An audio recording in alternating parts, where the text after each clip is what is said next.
Medieval Economics, The Flux and the Times. Mischievous Eurasianist, July 3. Small recap on the fall of the Western Roman Empire. I and most historians agree that the quality of Roman emperors diminished starting with the reign of Commodus. His reign started in 176 AD and ended in 192 AD. Ironically, he started governing exactly 300 years before the very crown he would revive would be destroyed. Commodus made an emperor such as Caligula look like a moderate dude.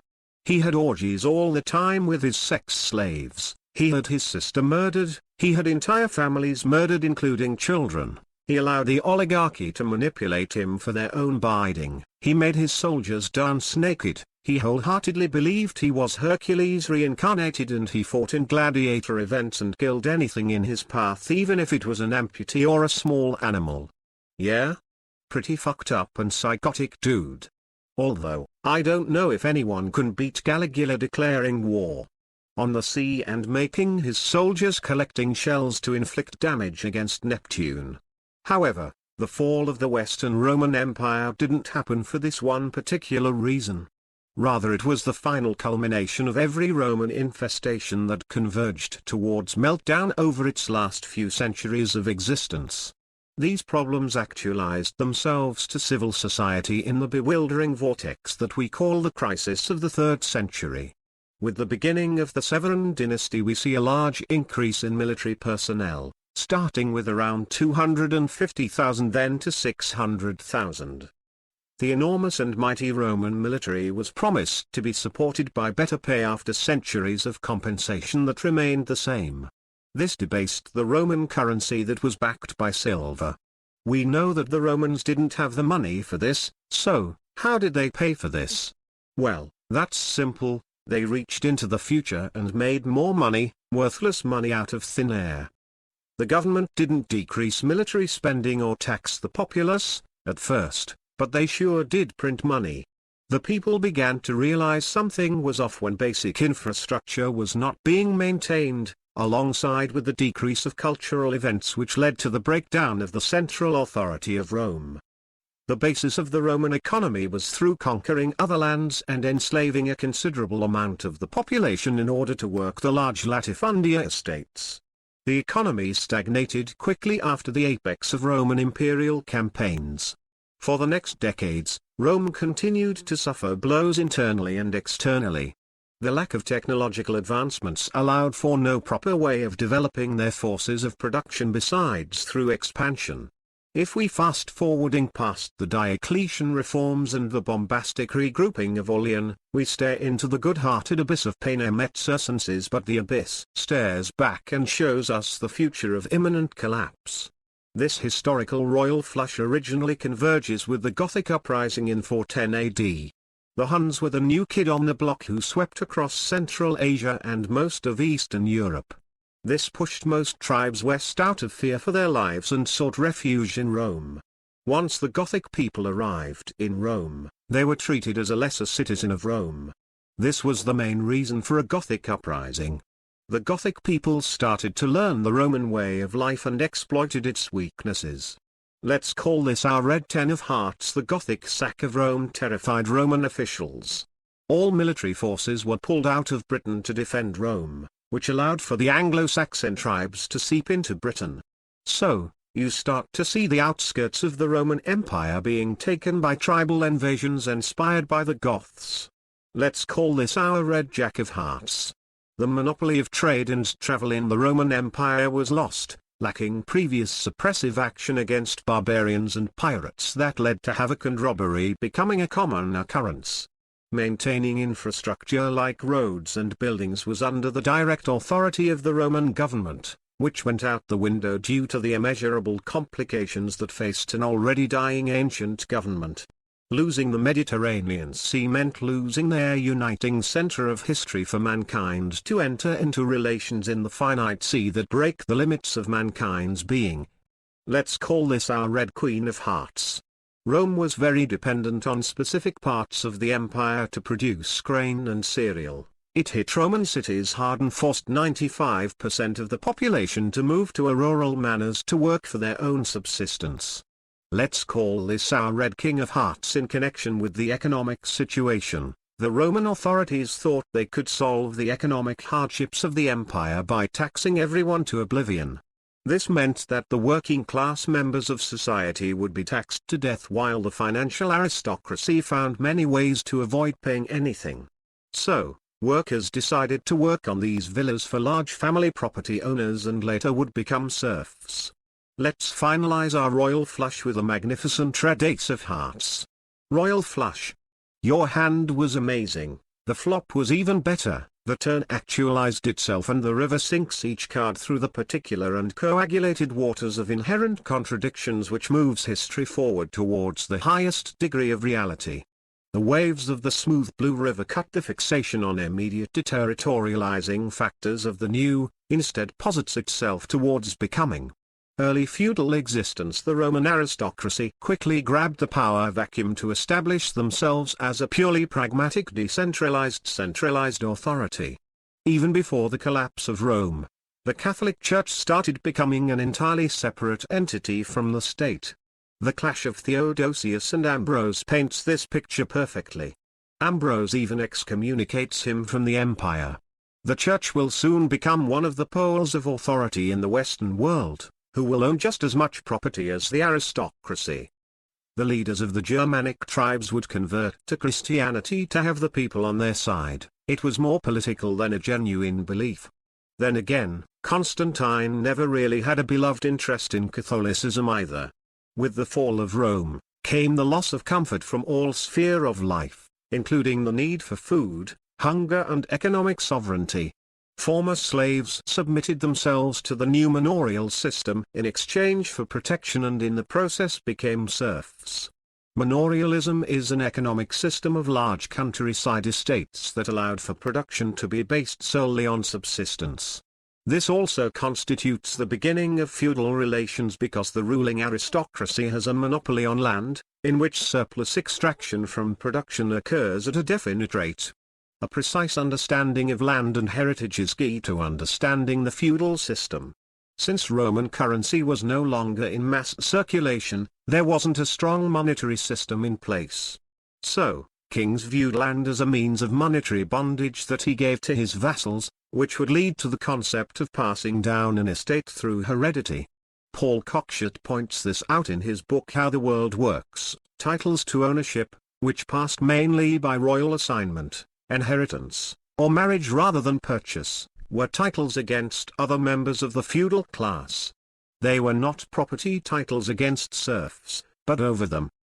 They entitled one family and their descendants to the revenues accruing from the population of a territory, to the exclusion of other families from the same class. The serf had a much more difficult correlation to land and family. The size of a peasant family will determine how prosperous they will be.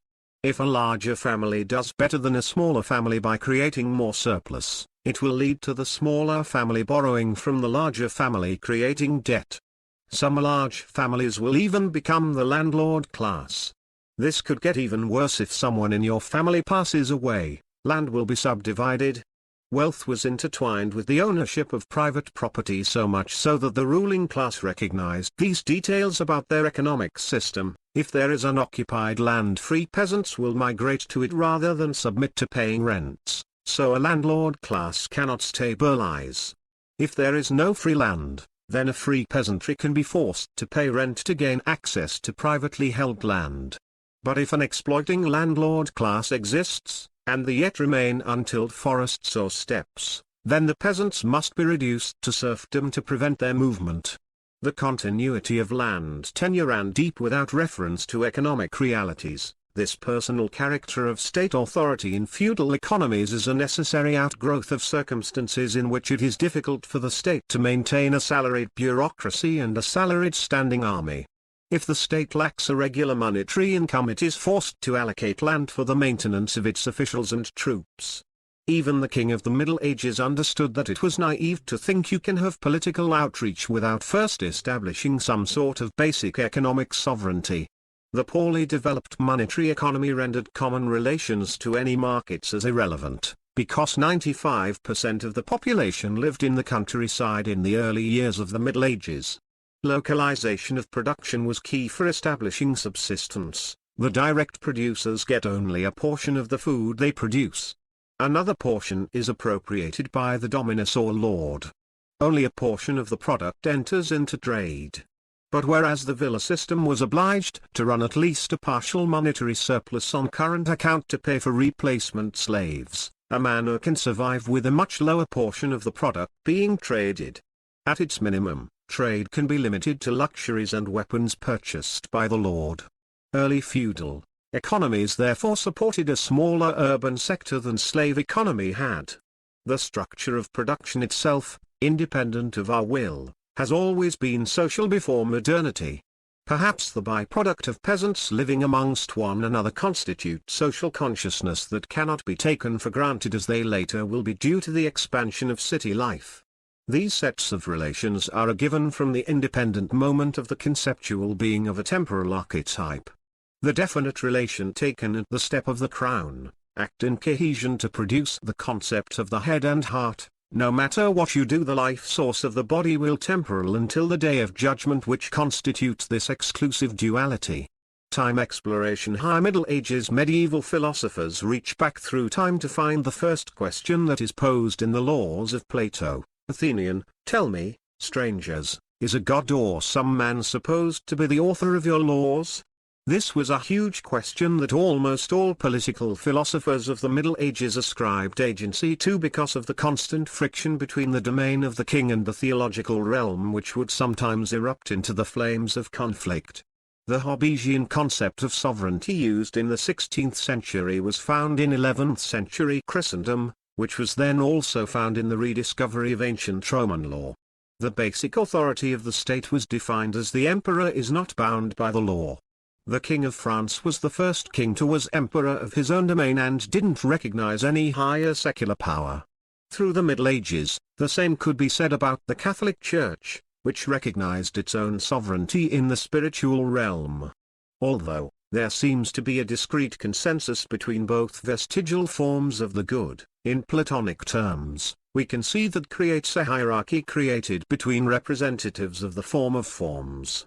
We begin to see how pure knowledge self-amplifies itself through discrete confrontation. Isn't that the trick of Plato after all? Since the ability to reproduce the spiritual recognizes itself primarily in man's social being and secondly the consciousness in men, the Church accidentally invades secular sovereignty. This allows for potential for spirituality to become one with the secular. Law-making meets the kingdom, but specific self-governance requires the good news. It's important to note that these still aren't separate, because if all humans are made in the image of God, then we need to navigate through the world He gave us through working hard to obtain our humanity. We must discover the path that God has bestowed upon us through the trials and tribulations of His world. If the philosophical ordinance is to reach back, then it is the economic system which reverses this process and tries to know the current reality beyond itself. This is why speculation is regarded as satanic by the Church. Speculation is when people offer a certain amount of money for a certain amount of grain that was not produced yet. If there was a famine, drought or bad harvest, you're screwed and you should have listened to the Church's conception of managing money, or else you cannot manage the gifts God has given you. The Crusades conquering the Holy Land brought Christian pilgrims with them. The completion of this journey could take months. Hence, the money-managing capabilities of the Templars were utilized to read encrypted messages in exchange for money when Christians arrived in Jerusalem. During the 13th century, these same Italian bankers looked similar to the IMF of the Middle Ages, plunging England and France into debt. Until the kings decided to kill the Templars and intervened in banker dynastic families, the kingdoms remained under the boot of bankers. The expansion in forces of production allowed for the system of manorialism to render the two-field system of leaving half your land fallow and only able to collect half your land's produce obsolete. It slowly changed into the three-field system. This leads to an increase in commerce from 1150 to 1250. Serfs turn into tenants and work for themselves on free land disconnected from the lord. Modernity's singularity was coming to the purview of European civilization. a clear labor-power division between countryside peasants and the young bourgeoisie actualized itself with increasing labor needed in medieval cities. In order to match the economic hyperactivity, credit was exported through banks into the hands of kings from the states of Italy, primarily Venice. The countryside was infected with this disease as well. Due to the three-field system, surplus was used to trade in cities, creating wealth a peasant had never seen before. So, peasant became small creditors to less fortunate peasants. The birth of the petty bourgeoisie was fixated in debt relationships, which was an obvious exercise of newly created power. Wealth became reconstructed around the mysterious flows of credit and temporal displacement. The Medici family was a banking dynasty in Italy. They ended up lending money to kings despite their track record of defaulting on loans due to gargantuan royal interest. The Medici openly funded wars between kings in Europe. Italian landlords changed along with their banks. They focus more on rent and profited from urban sales, which led them to make the decision to cut peasants out of the grain market. These new constant flows of capital meant that through time feudalism has outgrown itself because of the constant revolution in the forces of production. In order to pay for these huge debts, kings would create monopolies on particular infrastructure in order to pay debts. So, most private infrastructure we know today was created as a result of debt. That infrastructure was the privatization of land. As Yanis Varoufakis points out, land that was once public was prioritized by force called the Enclosure Act. They invited peasants back to the land to become entrepreneurs to rent out the land from the lord and pay the lord rent, but of course they didn't have any money. They had to borrow money from the lord, so debt comes first. Then he had to hire other peasants to do the work, that's distribution. This is an absolute reversal of economics, where we once had production, distribution and debt. We have debt, distribution and production. In order for the lord, financier to support this mode of production is to extend loans far in advance of the money you have in your pocket. In a sense, the financier quite literally can reach through time itself and grabs value that has not been produced yet and brings it into the present and uses this futuristic currency to activate the production process. He hopes that the production created enough value so the future can be repaid in interest.